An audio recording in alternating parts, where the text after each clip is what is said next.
Everybody, welcome to Everest Coaching Institute. Today we will discuss class 12th economics. Chapter name is जो हम series शुरू कर रहे हैं that is short run equilibrium output. तो चलो शुरू करते हैं. So first of all, we should know what we will discuss in this chapter. What will be we will be able to what we will be able to know after doing this chapter. क्या हम इस chapter में learn करेंगे? What we will learn in this chapter, you should know. So first of all, आता है हमारा concept आता है शॉर्ट रन का कि शॉर्ट रन का कॉन्सेप्ट क्या होता है. देन कम्स हम इसमें डिस्कस करेंगे concept of GDP, gross domestic product, या हम इक्विलिब्रियम आउटपुट डिस्कस करेंगे. Then determination of equilibrium output, GDP जिसको हम बोलते हैं, उसकी दो अप्रोचेस हैं, AS/AD approach and SI approach. ये दोनों हम डिटेल में डिस्कस करेंगे. Then comes shift in equilibrium. अगर इक्विलिब्रियम में शिफ्ट आता है, जैसे आपने +1 में हमने शिफ्ट किया हुआ शिफ्ट एंड रोटेशन, तो वो अब हम इसमें नहीं करना है कि अगर जब आपके इक्विलिब्रियम में शिफ्ट आता है तो वो किस कारण आता है. जो हम एडिशनल इन्वेस्टमेंट करते हैं, इन्वेस्टमेंट अगर हम और करेंगे या कम करेंगे तो उससे हमारी शिफ्ट होगी इक्विलिब्रियम में, तो वो कैसे होगा, उसका क्या इम्पैक्ट होगा. And lastly we will discuss कि what is investment multiplier and what is its mechanism. ठीक है. So we will discuss all these things in detail in this chapter. So let us start now. In this chapter is the concept of short run. कि short run का concept क्या है. अब आप लोग economics के स्टूडेंट्स हैं, आपको पता है शॉर्ट रन होता है और लॉन्ग रन होता है. तो शॉर्ट रन इसमें क्या है, इक्विलिब्रियम में किस टाइप से हमारा इसमें इसका रोल है. तो इक्विलिब्रियम को डिटर्मिन जब करना, तो शॉर्ट रन एक वो बहुत थोड़ा टाइम होता है, and it is a time period in which technology plays no role in the determination of output of economy. आपको पता है ना कि एक तो टेक्नोलॉजी और एक जो हमारी एम्प्लॉयमेंट है, इन दोनों चीज़ों से हमारी आउटपुट के ऊपर फ़र्क पड़ता है. सो शॉर्ट रन के कॉन्सेप्ट के बीच में टेक्नोलॉजी का कोई रोल नहीं. तो दूसरी कौन सी चीज़ रहेगी जिसके कारण हमारा आउटपुट कम या ज़्यादा होगी, दैट इज़ योर एम्प्लॉयमेंट.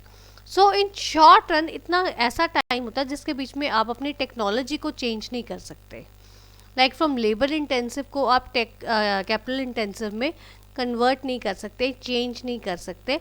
जो आप टेक्नोलॉजी का मोड जो आप फॉलो कर रहे हो, आप वही फॉलो करोगे और उसमें कोई चेंज नहीं आएगी. So technology has no role, और you can say technology remains constant. ठीक है. सो इसका मतलब क्या कहता है कि जब when the technology has no role to play, so there is 1-to-1 relationship between output and employment. तो रह ही गई ना, दूसरी चीज़ कौन सी रहेगी, एम्प्लॉयमेंट रहेगी. आपकी टेक्नोलॉजी कोई रोल नहीं प्ले करी तो आउटपुट का फ़र्क किसके ऊपर डिपेंड होगी, it depends upon the employment. अगर आपकी एम्प्लॉयमेंट ज़्यादा होगी तो आपकी आउटपुट ज़्यादा होगी.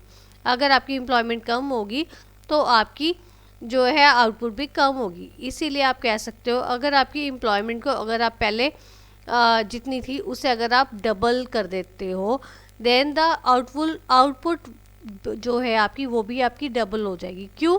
क्योंकि डायरेक्ट रिलेशनशिप है between output and the employment. और अगर आपकी एम्प्लॉयमेंट आपकी 3/4 कर दी जाती है तो आपकी इन द सेम वे आपकी आउटपुट भी 3/4 हो जाएगी पहले से. ठीक है. तो पॉजिटिव रिलेशनशिप है आउटपुट और एम्प्लॉयमेंट के बीच में. सो अब एक बार इसके बीच में एक चीज़ बहुत इंपॉर्टेंट है जो आपको ध्यान रखनी पड़ेगी कि अगर मान लो it is a situation when there is full employment, पूरी एम्प्लॉयमेंट है, इन दैट केस आप आउटपुट को बढ़ा नहीं सकते हो, आप कम कर सकते हो. ठीक है ना. आउटपुट आपकी इंक्रीज नहीं हो सकती क्योंकि आपका एम्प्लॉयमेंट लेवल ही फुल है. आप अगर एम्प्लॉयमेंट लेवल कम कर दोगे, एम्प्लॉयमेंट अगर आप कम कर दोगे तो आपके आउटपुट लेवल जो है आपका डिक्रीज हो सकता है, कम हो सकता है, पर वो बढ़ नहीं सकता. So this is the concept of short run. Short run का ये कॉन्सेप्ट है जो आपको इस चैप्टर में आपको पहले पता होना चाहिए. ठीक है बेटा. आगे चलते हैं। Concept of equilibrium output, GDP. जो ये कॉन्सेप्ट आपका इक्विलिब्रियम आउटपुट या आपका जीडीपी का, ये बेसिकली जो है मैं आपको पहले ही बता देती हूँ, इसमें हमने दो अप्रोचेस पढ़नी है। एक आप A S is equal to A D approach करोगे और एक आप S is equal to I approach करोगे। ठीक है, A S stands for aggregate supply and A D stand for aggregate demand and S stands for supply savings and I stands for investment. ये हम पहले चैप्टर्स में discuss कर चुके हैं डिटेल में। ठीक है, तो अब ये हमने जो इक्विलिब्रियम आउटपुट का जो वो हमने कॉन्सेप्ट समझना है, वो हमने इन्हीं दोनों चीज़ों को लेके करेंगे। सो पहले मैं आपको समझा रही हूँ ए एस ए डी के कॉन्सेप्ट से, उसकी जो मेन जो आपकी अप्रोच है, पहले A S A D approach हम उसके हिसाब से हम डिस्कस करेंगे। ठीक है, तो इस कॉन्सेप्ट में आपकी बेसिकली जो इक्विलिब्रियम आउटपुट आपने डिस्कस करनी है, उसकी बेसिकली दो एजम्पशंस हैं। ठीक है, ये दोनों अप्रोचेस के लिए एप्लीकेबल हैं। दीज आर कि एक तो इकोनॉमी आपकी क्लोज्ड इकोनॉमी। क्लोज्ड इकोनॉमी आप पहले डिस्कस कर चुके हो, आपके फॉरेन मतलब अपने नेशन के बाहर आपके लिए दुनिया नहीं है, आप कहीं से ट्रेड नहीं कर रहे हो, किसी के साथ डील नहीं कर रहे हो। ओके, एक तो closed economy and secondly aggregate supply is perfectly elastic. Aggregate supply perfectly elastic है, आप कम ज़्यादा उसको ईजिली कर सकते हो। ठीक है, और दूसरी चीज़ इसमें क्या है आपने ध्यान रखने, इक्विलिब्रियम आउटपुट और equilibrium income and equilibrium GDP, तीन नाम लिए, equilibrium output, equilibrium income and equilibrium GDP. आप लोगों ने कंफ्यूज नहीं होना, ये नाम अलग अलग बार यूज़ होंगे बट ये एक ही चीज़ है इस चैप्टर के लिए। ठीक है, equilibrium output is equal to equilibrium income is equal to equilibrium GDP. अब ये इक्विलिब्रियम आउटपुट का कॉन्सेप्ट क्या है, बेसिकली एक वो ये क्या कहता है, वो ये एक ऐसा लेवल ऑफ आउटपुट है इकोनॉमी में जहाँ पे हमारी aggregate supply is equal to aggregate demand. ठीक है, एग्रीगेट सप्लाई और एग्रीगेट डिमांड हमारी इक्वल होंगी, वो वाला जो आउटपुट का लेवल होगा, that is your equilibrium output. इसमें मैंने आपको पहले ही डिस्कस किया है कि there are basically the assumptions, it is a close economy, क्योंकि हम बाहर के नेशन से डील ही नहीं कर रहे हैं। सो जितनी हमारी इकोनॉमी में जिस चीज़ की डिमांड होगी और उतनी ही सप्लाई होगी, कोई ऐसा नहीं है ना डिमांड ज़्यादा होगी ना सप्लाई ज़्यादा कम होगी। ठीक है ना, डिमांड और सप्लाई एकदम बराबर होगी। अब ए एस क्या है, ए एस बेसिकली एक desired level of output in the economy, जो हमने सोचा है कि ये लेवल जो हमारा आउटपुट इतनी इकोनॉमी में होनी चाहिए, वो हम ए एस को कहते हैं।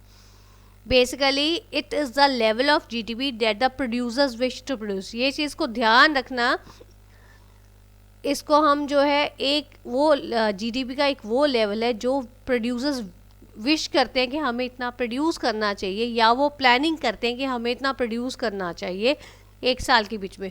जो आपके producers they wish to plan और दे डिज़ायर टू प्लान, उसको हम कहते हैं एक्स एंटे एग्रीगेट सप्लाई। आपको पेपर में आ भी सकता है, इसमें मैंने लिखा नहीं है बट मैं आपको ओरल बता रही हूँ। एक्स एंटे एग्रीगेट सप्लाई या एक्स एंटे ए एस को हम क्या बोलते हैं, जो हमारी डिज़ायर्ड हमारी जो प्रोड्यूसर्स ने डिज़ायर की है, उन्होंने प्लान किया है प्रोड्यूस करने के लिए, या उनकी इच्छा है, दे विश टू प्रोड्यूस, उस लेवल को हम बोलते हैं एक्स एंटे एग्रीगेट सप्लाई। ठीक है, ये तो हमारी एग्रीगेट सप्लाई की बात थी। आगे बारी आती है हमारी एग्रीगेट डिमांड की। Aggregate demand basically it is the level of output that the producers wish to buy during an accounting year. In the same way ना, जैसे अभी हमने प्रोड्यूसर्स के पॉइंट ऑफ व्यू से की बात की थी, तो हमने एग्रीगेट सप्लाई की बात की है। अब हम कंज्यूमर्स के पॉइंट ऑफ व्यू से बात करेंगे तो हम एग्रीगेट डिमांड की बात करेंगे। जो आपकी कंज्यूमर्स जो या बायर्स आर या अल्टीमेट कंज्यूमर्स, या जो आपके कंज्यूमर्स हैं या आपके बायर्स हैं, what they wish to buy during an accounting year, that is your aggregate demand. ठीक है, इसको हम, जैसे मैंने आपको एक्स एंटे एग्रीगेट सप्लाई बताया है, ऐसे ही हम इसको बोलते हैं एक्स एंटे एग्रीगेट डिमांड और एक्स एंटे एडी। ठीक है, सो ये दोनों चीज़ें आपको पता होनी चाहिए। अगर आप प्रोड्यूसर्स के टाइम पॉइंट ऑफ व्यू से बात करोगे तो what they wish to produce during an accounting year, that is ex ante aggregate supply, and what the consumers और what the buyers they wish to buy during an accounting year, that is your ex ante aggregate demand. ठीक है. Then comes equilibrium GDP, means there is no excess production or shortage of output. ये जो है आपका बेटा एक ये जो इक्विलिब्रियम आउटपुट की ये अप्रोच ऐसी है जिसके बीच में हम कहते हैं हमारी एग्रीगेट डिमांड और एग्रीगेट सप्लाई दोनों बराबर हो, ताकि जो आपके प्रोड्यूसर्स हैं उनको ना तो कोई उनको ये बर्डन उनको फेस करना पड़े कि जो उनकी प्रोडक्शन है वो बच गई है उसको वो कैसे यूज़ करेंगे या कैसे उसको जो वो उनको कैसे अनसोल्ड स्टॉक को कैसे वो रखेंगे, और या ना उनकी जो अनफुलफिल्ड डिमांड है उसके कारण जो आपका उनका लॉस होता है वो भी उनको नहीं सहना पड़ेगा. इसके कारण आपकी इक्विलिब्रियम जीडीपी कॉन्सेप्ट इसकी अप्रोच जो है ये अप्रोच ये कहती है कि जो आपकी डिमांड जितनी आपकी सप्लाई होगी उतनी आपकी डिमांड होगी. इसमें आपने एक बात ध्यान रखनी है, जब हम कहते हैं income is equal to aggregate supply, y stands for income ना, income stands for aggregate supply, तो हम ऐसे भी कह सकते हैं income stands for income is equal to aggregate demand. क्यों? क्योंकि AS is equal to AD. ठीक है, ये सिर्फ मैंने आपको इसका ओवरव्यू बताया, ये हम डिटेल में यही आपके जो अप्रोचेज है वो हम आगे इस चैप्टर में डिस्कस करेंगे. राइट. सो अब हम इसके डिस्कस करेंगे. जैसे मैंने आपको पहले ही बात की है, कॉन्सेप्ट ऑफ इक्विलिब्रियम आउटपुट जो है आपका दो अप्रोचेज आती है, A S is equal to A D and S is equal to I. तो अब हम बात करेंगे S is equal to I की. ठीक है. सो ऑल्टरनेटिव अप्रोच कौन सी है? S is equal to I. S is equal to I mean savings is equal to investment. अब इस चीज़ में आपने एक बात ध्यान रखनी है, पहले ही आपकी बात हो चुकी है क्लोज्ड इकोनॉमी है और ए एस इज जो आपकी परफेक्टली इलास्टिक है. सो इन द सेम वे जो टू सेक्टर इकोनॉमी है जो हमारी, वहाँ पे आपका इक्विलिब्रियम स्ट्रक होता है जब y is equal to A D, as we have already discussed. ठीक है.